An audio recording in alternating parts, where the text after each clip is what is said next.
Welcome back to the channel. I thought I'd do something a little different today because I am starting an MFA in creative writing program, and it's all online, and I wanted to kind of go through like what this semester is going to look like for me, and in case like anybody's interested in doing an MFA, or if it's something that you wanted to do, you're not sure about, I just wanted to like share my story with this. And this is coming from somebody who has been doing like online classes for a while. So I was doing a PhD in nutrition, and so that was all online. So I already have a good feel for like online coursework and like the flow, and honestly it's not much different than that. So if you've ever done online coursework, it's probably going to be very similar.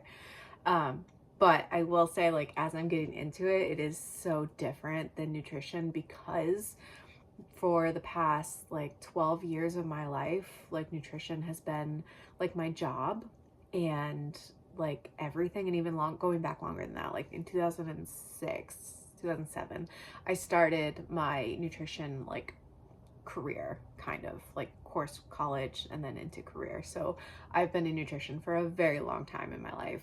And so now I'm switching over to learning about writing, which I've been doing for so long and studying on my own. But it's so different, like when you're applicating it to coursework and like studying. Like I find that, one, I'm much more interested. Two, it's like I have to slow down because I don't have as much background as I do with nutrition. Like the nutrition PhD stuff I could have done in my sleep, you know, because I knew it. I knew the basics. Like I just had to get the coursework done to get the degree. And I ended up stopping that, and I don't know if anybody cares, but my background. So I am somebody who's always had emotional eating issues. I've been overweight, lost weight, yo-yoed, you know, all of that good stuff. And then I got Crohn's disease. So I also have an autoimmune condition on top of having this like horrible relationship with food and my body and everything. And I have always wanted to do writing, and I've never really jived with the nutrition field because it just didn't feel like me. You know, like a lot of people who go into nutrition, they love to eat healthy. They like want to help other people eat healthy. Like it's like, I don't know, you know, like it just didn't feel like me, because I also love to eat like junk food, and on top of that, like Crohn's wasn't curable through nutrition, and like my emotional eating habits, binge eating, that's not curable through nutrition, that's psychology. And so and I've been working very hard with that with a therapist, and I'm starting to get to a place where I have a healthy relationship with food. And when I was studying nutrition, it was like if I ate some Oreos, you know, it made me feel like a bad person, because you're supposed to not eat that stuff, and you're supposed to eat like fruits and vegetables, and like learning about like the cellular biology, and then topping that with an autoimmune condition. And it's like you're not supposed to even eat like flour or certain nuts and seeds or certain vegetables. Like some things are off limits and some things are allowed, and different research shows different things, and the science is just, it's not there because you get small sample sizes, everybody's different and unique. So ultimately we know nothing is what I've learned about nutrition, is we know nothing. And yet there's a lot of like higher than art thou people who think that they're better than others because they eat cleaner than other people. And it was just destroying my ability to heal my own relationship with food. But writing has always been a source of like happiness and joy. And like if I went too long without creative writing, like I would get depressed and not feel like me. And like I know I get there because I start like creating little stories in my head, like as I'm like driving to work or whatever, or falling asleep at night. Like it's just me, and it's been a part of me that I've suppressed for a very long time, because I was told growing up that you can't make a sustainable living off of something like writing, which is so not true. And especially in this day and age, like there are so many opportunities, and the worst thing you can do is give up. Like the way to make it in this field is to be persistent, keep honing the craft, keep working, and don't just like write a novel and then throw it away. You know, you have to keep working on it, and you have to learn, and you have to grow. So babble over, that's why I'm switching from PhD. I mean, I a year and a half left of a PhD program. I've cut that out of my life because it's not serving me, and I'm switching over to an MFA program. This program should take about a year, I think, to get done. So this will be my second master's degree. And I just want to share a little bit. So what I did is the way this program is designed, you take 2 classes for like 10 weeks, and then you switch over and take 2 classes, and they're like, I don't know, it's like there are like 10 modules, so it's like 10 weeks, probably more like 9 weeks worth of like intense coursework. But I have a calendar book here, and I wrote down like when my assignments are due. This is just for one of my classes, but it is pretty much doubled for the second class. Everything is due on Thursdays, and then Sundays you do the like peer responses. You have to like do a discussion post, and then you do 2 peer responses to your peers. There's a book club portion in one of the classes. There are journal posts that you do that you just send to your instructor. And then as the program goes on, I will be writing a full-length novel as part of the program.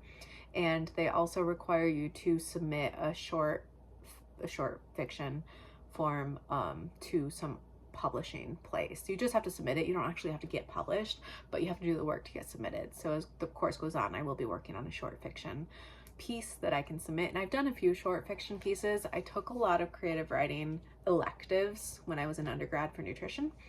So I have a lot of that. Like my very first semester in college, I think it was winter break actually, they had like a winter online writing class. I took that.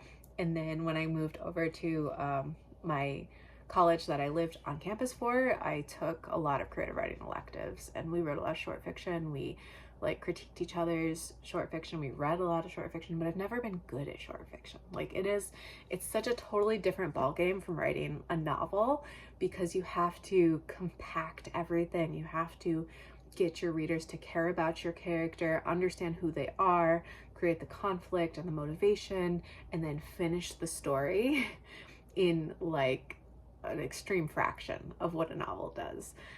So it's a good challenge, and I'm excited to do it because I've been wanting to write short fiction, because there's tons of contests and things out there that I always want to enter, but then it's like I sit down to a blank page and I'm like, want to write a short fiction. I'm like, oh my god, this is overwhelming.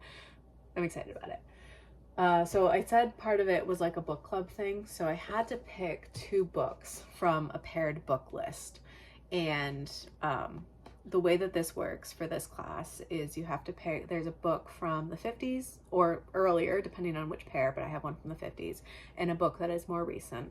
They have similar themes, similar story-esque, and then you compare and contrast how the writers wrote the stories, and how, you know, just evaluating story structure and elements of the writing craft, and how they each did it. So the first one is The Price of Salt. This one's from 1952, I believe, by Patricia Highsmith. And then I have The Gravity Between Us by Kristen Zimmer. And these are both, I don't know, do you say FF, female, lesbian stories. This was in the romance category, so I got to choose between young adult, contemporary, romance, or I'm blanking. I want to say skeptical. It's not skeptical. Speculative fiction. So I picked romance because ultimately the way that I write is I am working on a contemporary romance novel, which I think I'm going to use for this program. But I like to write like sci-fi or fantasy with a subplot of romance. So I will be studying romance as part of this. There's 2 courses you have to choose that are fiction specific. So I chose 2. I'm choosing romance to go through and study. So this was in the romance category. I am very excited to read these books, and I do have, this one is on audiobook on Spotify. I might listen to it, but I'm starting until module 2 because I think we're like reading in groups, and I don't know at what speed or pace we're supposed to be reading these. I don't want to finish the books and be way ahead of my classmates and know more than them about the story. And then for the other class, I have to read a book about the writing craft. And so we had a list of books to choose from. A lot of people read like Saves the Cat, or like I have the story structure books by K.M. Weiland. Those were not on the list, which is probably a good thing because I've already read them. I already have them. So I picked up 13 Ways of Looking at the Novel by Jane Smiley. This list was like 20 books long. Like, it was really, really hard to pick which one.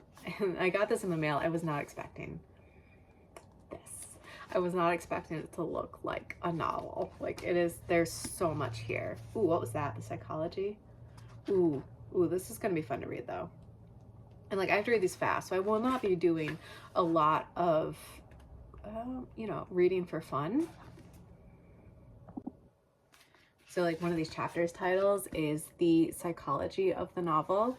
I think this will be good. This will be good to read for sure. So this is, the way it's worded in the class is like a book mentor or whatever. And I don't know if I have to read the entire thing by the end of the 10 weeks, but I have a feeling I do. There's gonna be so much reading. And part of what makes me nervous about this is I am a slow reader. So hopefully I can read too, you know, faster. I'm also changing jobs amidst starting this program. And starting up my own like online business. Like, that's just starting to take off. So I have basically 2 jobs, and I'm doing this program with lots of reading. So I don't think I'll be reading for fun. I'm trying to finish Happy Place by Emily Henry. I do want to get my Emily Henry vlog book thing. It's not a vlog. It's like just talking about and ranking the different Emily Henry books. I want to get that up and hopefully get that going. And I'm also listening to an Ellie Hazelwood book right now that I think will be done. I'm listening to Love on the Brain. Oh my God, it's so good. I'm hopefully that will be done soon, like this week. I'm hoping to get that audiobook finished. I do have to drive to work, so I'll be able to listen to that pretty quickly. And Happy Place is like halfway done, and that's my last Emily Henry read that I'm doing for the ranking video. I'm not reading all of her books, but I'm reading her like most popular ones. There's 5, I think. So I'll be ranking those soon. I'm hoping to get that book done, and so I can get that video done.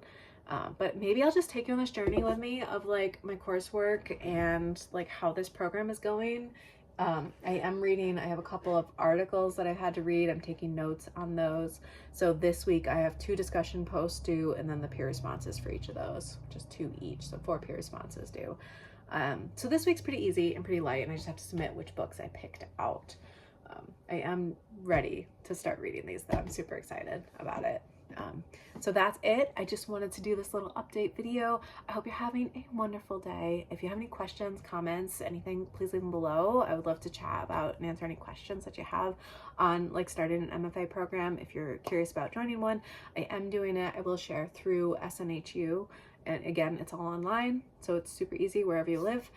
And I hope you have a wonderful day, and I look forward to seeing you next time.